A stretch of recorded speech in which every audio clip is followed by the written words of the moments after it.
The neon lights of the casino flickered against the darkened night sky, a symbol of the high stakes being played inside. But what happened next wasn't part of any game. A well-dressed black man entered the lavish casino, his confident stride ignored by the flashing lights. Within minutes, he was surrounded by security. The man didn't resist, didn't say a word, and was swiftly escorted out of the building as the angry murmurs of the staff echoed behind him. The scene was set, until the cameras began to roll, revealing a shocking truth. Who was this man? And why did the casino want him gone? It was a typical Friday night at the high-end casino where the wealthiest patrons came to test their luck, dressed in expensive suits and flashy dresses.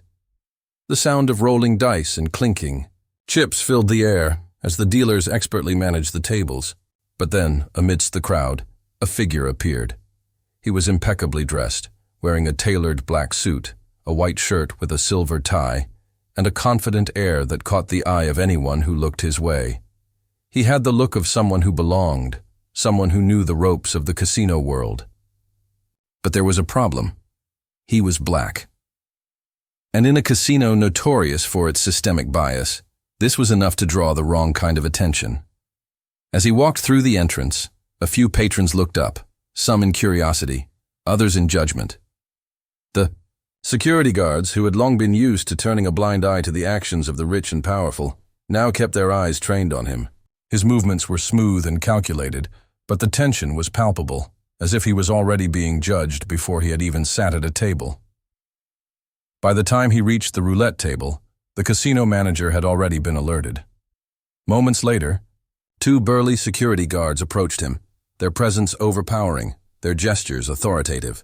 They ordered him to leave the premises, with no explanation, no warning, just a cold, abrupt directive to exit. The man, knowing the drill all too well, didn't argue. He stood up, straightened his suit, and walked calmly toward the exit. As he stepped outside into the cold, the door slammed behind him. The cacophony of the casino faded into the distance. But what was just happening inside? How could someone so clearly fitting in, who hadn't even done anything wrong, be treated this way? Unbeknownst to him, the casino was already buzzing. A few of the patrons, having witnessed the event, began to murmur among themselves.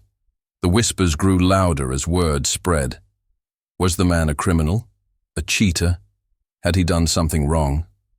Security and the casino staff remained tight-lipped, brushing off questions. It was business as usual. But something about the whole situation didn't add up. That was when the first whisper of truth began to surface. The man wasn't just a stranger. He was someone far more significant.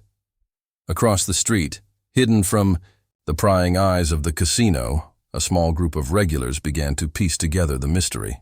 The man who had been kicked out wasn't some ordinary gambler. He wasn't even just another wealthy businessman looking for a thrill. He had been someone with a powerful reputation, someone who had long been known to the world, just not in the way the casino had perceived him. A local journalist, who had been tipped off by a regular casino patron, had made her way to the back of the building, where the man had been escorted out. There, with the help of a few discreet contacts, she discovered something incredible. This man was no ordinary guest. He was a former athlete who had risen from humble beginnings, a celebrated figure in his sport, with a reputation for kindness, charity, and community leadership. Yet here he was, being escorted out of a casino without a second thought, simply because of his skin color. The more she uncovered, the more her heart sank. The reason behind his treatment wasn't linked to any foul play or inappropriate behavior. It was rooted in something far more insidious: racial profiling.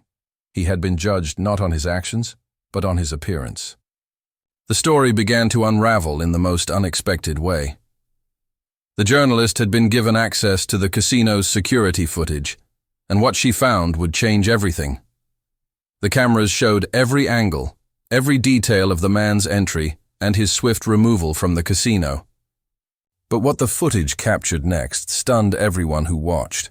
As the man was being escorted out, the security cameras caught a brief, almost imperceptible interaction between the casino manager and the guards.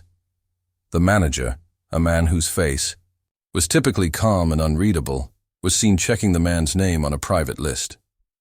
His demeanor shifted subtly. An expression of surprise and discomfort flashed across his face. It was then, as the journalist dug deeper, that she uncovered the connection. The man, now identified as an ex-professional athlete and businessman, was someone who had helped secure millions in charitable donations to help underprivileged communities. His name was tied to several influential social causes, and yet none of that mattered in that moment. The casino treated him like a criminal. The cameras, while capturing the injustice, also revealed something else: the hypocrisy of a system built on privilege, one that ignored integrity and reputation in favor of deep-seated prejudices.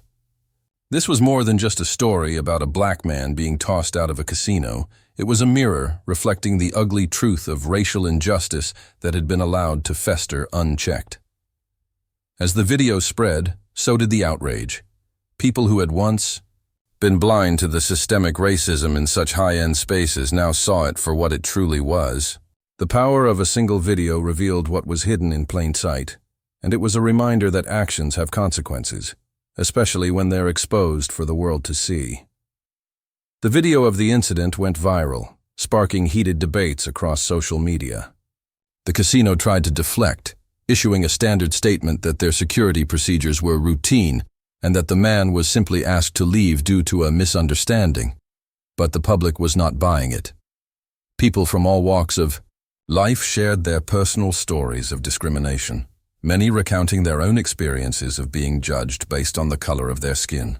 They flooded the comments section, demanding justice and accountability. Within days, the casino's reputation began to crumble. Customers who had once frequented its lavish halls now found themselves questioning the values of a place that had so callously discarded a man who had contributed so much to society. In the face of mounting pressure, the casino issued an apology and promised to review its policies, but it was clear that the damage had been done. Meanwhile, the man, who had once been just another face in the crowd of elite gamblers, found himself at the center of a national conversation about race and privilege. Instead of retreating into the shadows, he used his newfound platform to speak out about his experience, sharing his story in interviews and public forums. His words resonated with countless others who had faced similar biases. As for the casino, the backlash was more than just a financial loss. It was a wake-up call. The incident served as a stark reminder that racial injustice, no matter how deeply ingrained in society, cannot be swept under the rug. It will always be exposed, especially when the cameras are rolling. The story left viewers with a powerful message. The truth always finds a way to be seen, no matter how hard some may try to hide it. What does it take for change to happen? A single act of courage, and the willingness to stand up against injustice, no matter where it hides.